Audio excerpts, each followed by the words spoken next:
অনেক দিন পর বেশ লাগছে বন ভ্রমণ। মাঝে মাঝে কাজের ফাঁকে এইসব জায়গায় এলে মন খুব ভালো লাগে। শুদ্ধ বাতাস, মাটির সোনা গন্ধ, পাখির কলতান, আহা।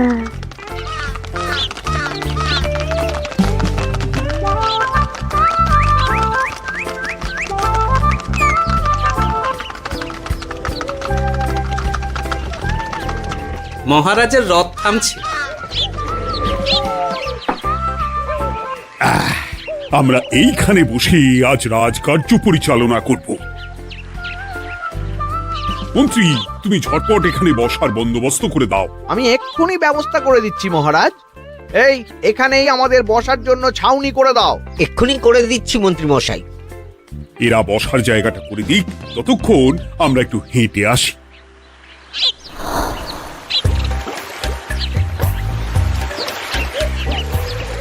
সকালবেলা হাঁটা শরীরের পক্ষে খুব ভালো মহারাজ।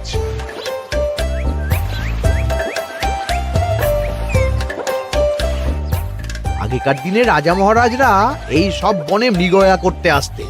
মৃগয়া একদম ভালো নয় মন্ত্রী। তুমি জঙ্গলে আসছো অন্য প্রাণীদের মারতে। কেন মারবে?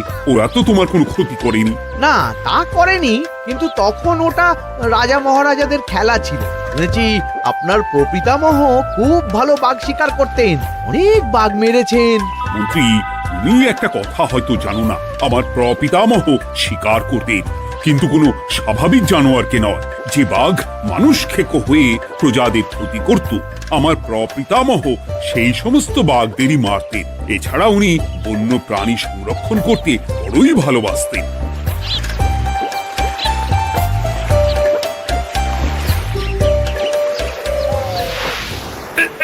উফ, এটা আবার কি? এই এটা আবার কোথা থেকে উড়ে এলো? কোথাও তো ঝড় হাওয়া কিছুই নেই।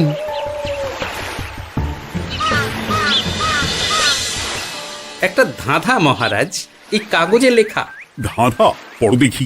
জোয়ার ভাটা প্রভুর খেলা, ভাটা হবে হলে বেলা।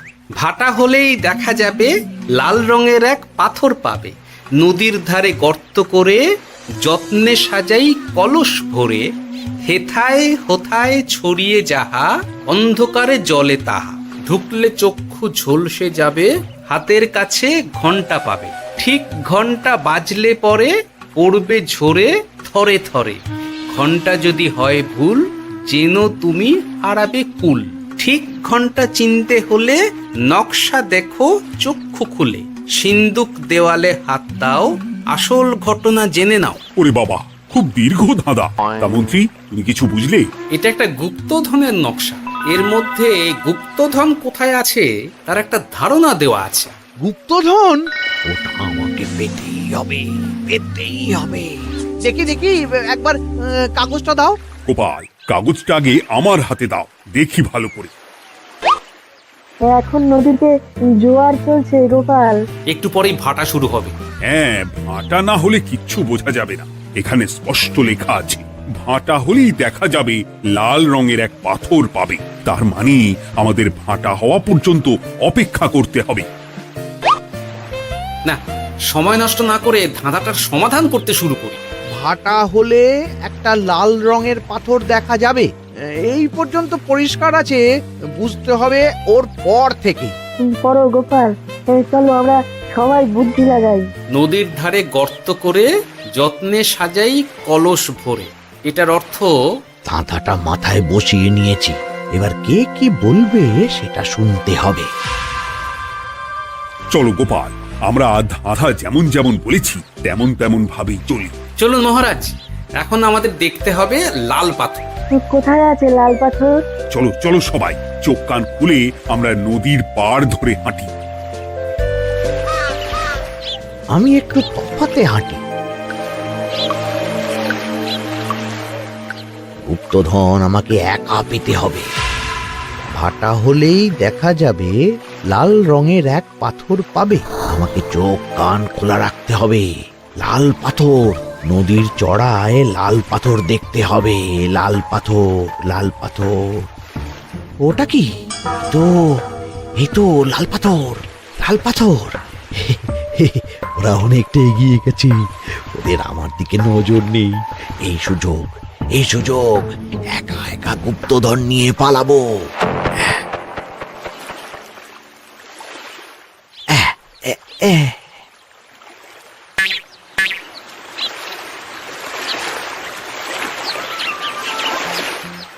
কি গো, আমরা তো হেঁটেই চলেছি, লাল পাথর তো কই দেখতে পাচ্ছি না। আরেকটু হাঁটতে হবে মহারাজ, গুপ্তধন বলে কথা, ওকে আর সহজে ধরা দেয়? সেটা অবশ্য সঠিক কথা। আচ্ছা, আমরা সবাই তো আসছি হেঁটে হেঁটে, মন্ত্রী মশাই গেলেন কোথায়? ও কি যে ঘটে!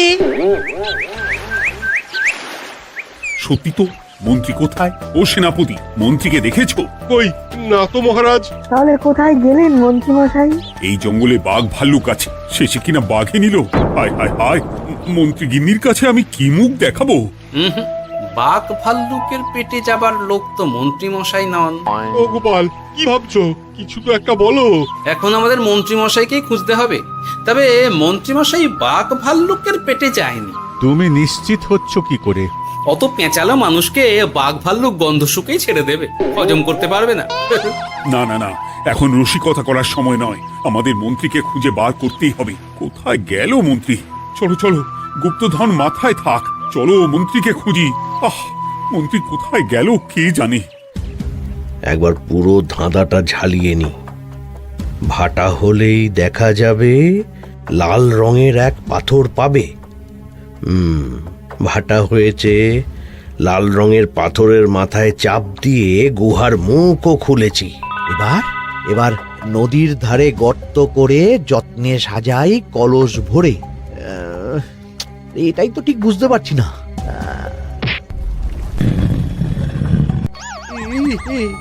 এই রে, এবার কি হবে? হ্যাঁ, মহারাজ, কোথাও একটা আওয়াজ হলো। এই, আওয়াজটা কোন দিক থেকে হলো? চলুন সামনে এগিয়ে যাই, আমার মনে হয় আওয়াজটা সামনের দিক থেকে এলো। আমারও তাই মনে হলো। তবে কি মন্ত্রী মশাই লাল পাথরের হদিশ পেয়ে গেছেন? আমাদের চোখে পড়লো না, অথচ মন্ত্রী মশাইয়ের চোখে পড়ে গেল। আসলে আমরা কথা বলতে বলতে গেছি, তাই নজরে পড়েনি। মন্ত্রী মশাই একা একা আমাদের পেছন পেছন আসছিলেন। উনি ইচ্ছে করেই আমাদের পেছনে পিছনে আসছিলেন। নিজে একা গুপ্তধন নিয়ে যেতে চেয়েছিলেন, এখন কোথায় আছেন কে জানে।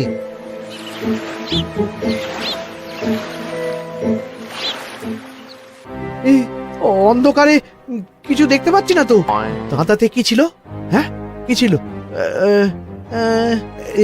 হেথায় হোথায় ছড়িয়ে যাহা, অন্ধকারে জলে তাহা, ঢুকলে চক্ষু ঝলসে যাবে, হাতের কাছে ঘন্টা পাবে।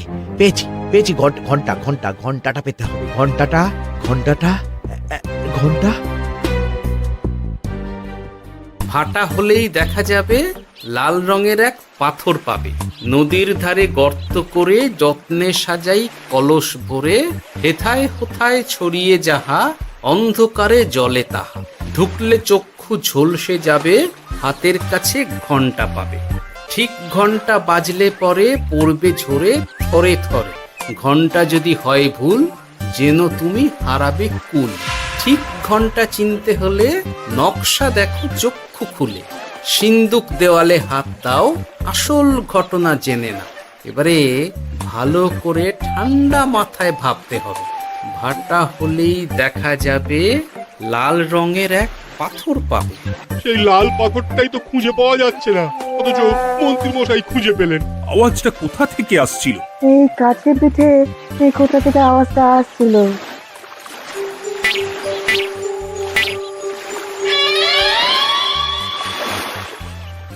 এই তো, এটাই মনে হয় সেই লাল পাথর। একটু নাড়িয়ে চাড়িয়ে দেখি তো কিছু হয় কিনা।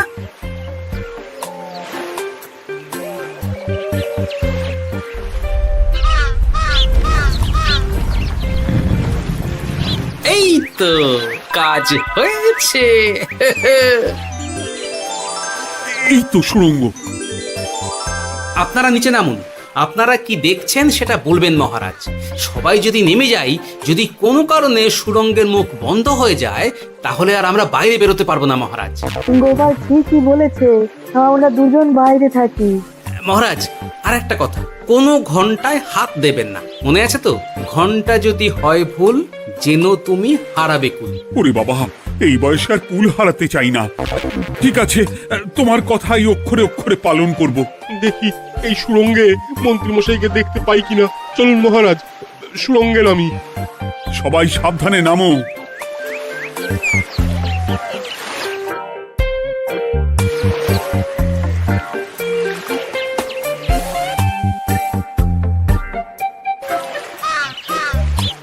মহারাজ, ওখানে কি কি দেখতে পাচ্ছেন? ওখানে কি মন্ত্রী মশাই আছেন? না গোপাল, মন্ত্রীকে এখনো দেখতে পাইনি। শুধু আমি এখানে অজস্র পাথর দেখতে পাচ্ছি। পাথরে পাথরে ছয়লা, ছোট বড় অজস্র। পাথরগুলো বড় অদ্ভুত, কিরকম কিরকম মানুষ মানুষ গড়ন। লম্বা বেঁটে হরেক রকম।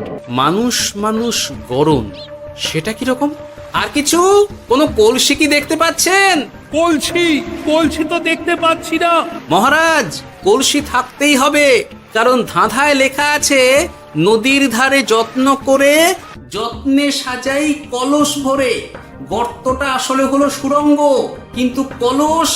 মহারাজ, মহারাজ, এইদিকে এইদিকে একটা কলসের মতো কি যেন আছে। এইদিকে আসুন, এদিকে এদিকে। হ্যাঁ গোপাল, দেখতে পেয়েছি। এবার আমি যেরকম যেরকম বলবো সেই রকম সেরকমই করবেন। আমি বিজ্ঞানীকে নদী থেকে জল তুলে পাঠিয়ে দিচ্ছি। পাত্র কোথায় পাবে? আমাদের জল খাবার যে পাত্র আছে সেটা আনতে লোক পাঠাচ্ছি। ঠিক আছে।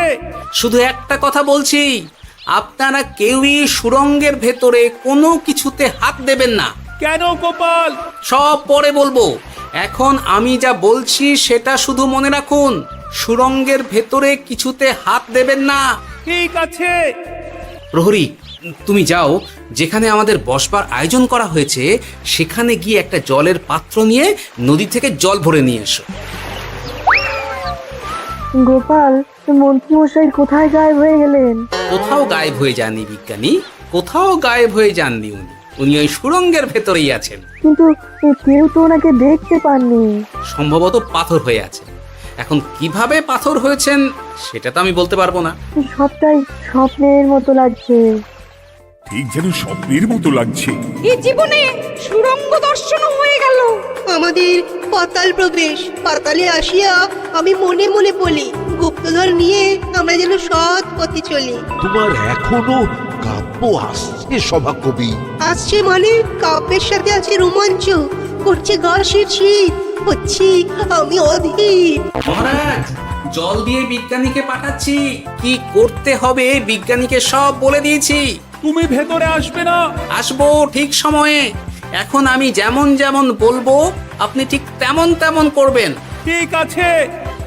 বিজ্ঞানী, যেমন যেমন বললাম ঠিক তেমন তেমন ভাবে কলসিকে জল দিয়ে পরিষ্কার করবে। মনে রেখো, ধাঁধায় আছে কলসি সাজাই যতন কর। তুমি একটা কথা মনে রেখো বিজ্ঞানী, কোথাও হাত দিও না কিন্তু। ঠিক আছে গোপাল, তোমার উপস্থিত বুদ্ধির তুলনা নেই। আমি যাচ্ছি গোপাল। সাবধানে সাবধানে। মহারাজ, বিজ্ঞানী যাচ্ছে।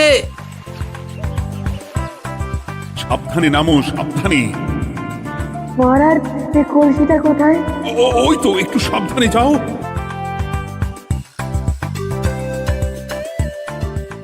বিজ্ঞানী, কলসির দেখা পেয়েছো? পেয়েছি পেয়েছি পেয়েছি। এবারে কলসিটাকে ভালো করে জল দিয়ে ধুয়ে দাও। কলসির আলোয় সুড়ঙ্গ আলোকিত গোপাল। এরপর কি? ভালো করে দেখুন মহারাজ, কোথাও ঘন্টা দেখতে পাচ্ছেন কিনা। ঘন্টা? একটা তো নয়, সার সার ঘন্টা, অনেকগুলো ঘন্টা। সাবধান, ঘন্টায় হাত দেবেন না, শুধু দেখুন।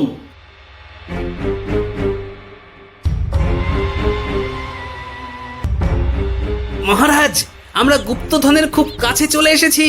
তাই নাকি? কি মজা কি মজা, এবার খাবো ক্ষীরের গজা। আহ, সভাকবি চুপ করো। এখনো আমরা গুপ্তধন পাইনি। বাবার মুখে দাঁড়িয়ে সবগুলো তারা আঁকা। বিজ্ঞানী, কোনো ঘন্টায় চাঁদের নকশা করা আছে কি? একটু দেখে বলো না। আমি আতস কাজ নিয়েই দেখছি, সব ঘন্টাতেই তারা আঁকা। খবরদার, কোনো ঘন্টাকেই ছোঁবে না। ঠিক আছে, কোনো কিছু না ছুঁয়ে আমি দেখছি। পেয়েছি গোপাল, চাঁদ আঁকার ঘন্টা পেয়েছি। ওই ঘন্টাটা বাজাও, বাজাও।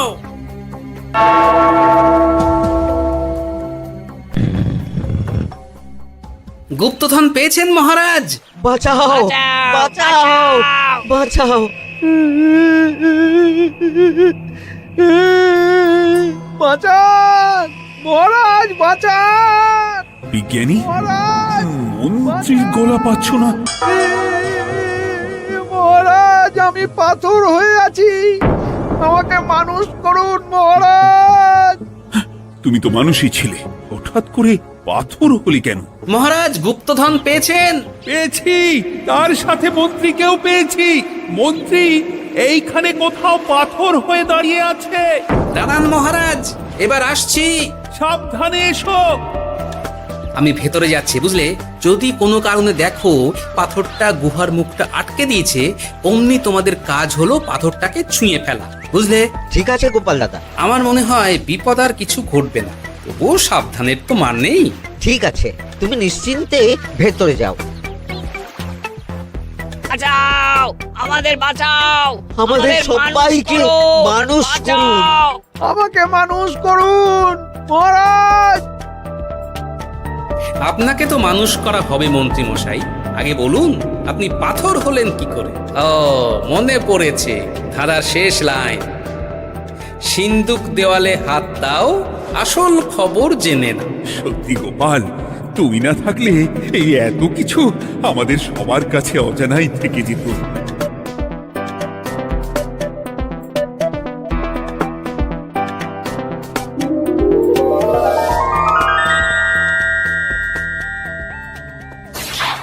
ধন্যবাদ আমাকে মুক্ত করার জন্য। আপনি কে? আমি যক্ষ। আমাকে এই ধন সম্পত্তি পাহারা দেওয়ার জন্য এক ডাকাত দলের সর্দার যক্ষ করে রেখেছিল। আমি 100 বছর ধরে এইখানে যক্ষ হয়ে আছি। আমি তোমার জন্য মুক্ত হলাম গোপাল। এই সম্পত্তি তোমার গোপাল। সম্পত্তি নিয়ে আমি কি করব? আমি এই সব সম্পত্তি মহারাজকে দান করলাম, রাজ্যের অনেক কাজ হবে। তুমি ধন্য গোপাল, তুমি ধন্য। এবার আমার যাবার সময় এসেছে, আমাকে যেতে হবে। যাবার আগে এই পাথরগুলোকে মানুষ করে যান। এরা সব লোভী। আমি আমার সীমিত ক্ষমতায় এই গুপ্তধনের ধাঁধাকে এখানে যারাই ভ্রমণ করতে আসে তাদের হাতে তুলে দিই, কিন্তু কেউ এই ধাঁধার সমাধান করতে পারে না। সবার মনে লোভ কাজ করে, এই লোভ এদেরকে পাথর করে রেখেছে। পাথর হলো কি করে? একটা মানুষ এসে বুক ভরা লোভ নিয়ে আধা পুরো না জেনে পাথরে হাত দিলেই সে পাথর হয়ে যাবে। আমাদের ভুল হয়েছে, আর লোভ করবো না, আমাদের বাঁচাও। আমাকে মুক্ত করে দিন, আমার খুব ভুল হয়েছে মহারাজ, মুক্ত করে দিন আমায়। তুমি এখানে আগে এসেছিলে, তাই তো আগে এসে ভাবলে নিজেই একা একা গুপ্তধনকে হরপ করে দেবে। এদিকে তোমাকে না দেখতে পেয়ে আমাদের কত চিন্তা হচ্ছিল। যারা লোভী তারা কারো কথা ভাবে না, শুধু নিজের কথা ভাবে। আমাকে আর একটা সুযোগ দিন, আমি আর লোভ করব না মহারাজ। ও, তোমার কথার কোনো দামই নেই। না মহারাজ, আমাকে আর একটা সুযোগ দিয়ে দেখুন, আমি আর লোভ করব না, আমাকে মানুষ করুন মহারাজ। আমাদের সবাইকে মানুষ করুন, দয়া করে মানুষ করুন। যক্ষরাজ, এদের আপনি ক্ষমা করে দিন। ঠিক আছে, তোমাদের আবার মানুষ করে দিচ্ছি।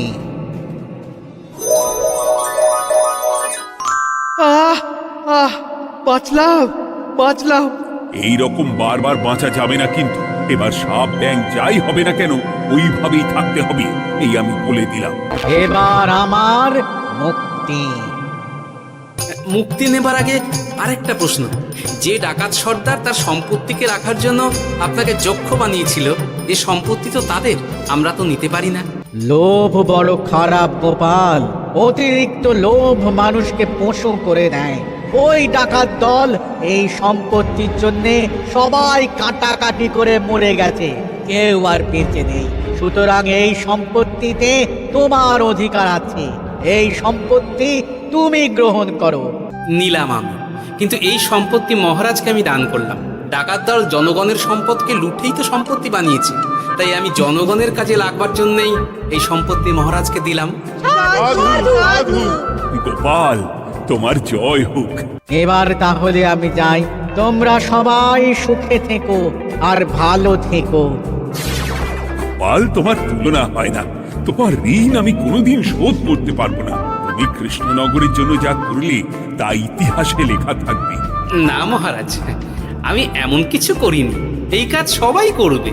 জয় গোপালের জয়, জয় গোপালের জয়, জয় কৃষ্ণনগরের জয়। জয় কৃষ্ণনগরের জয়।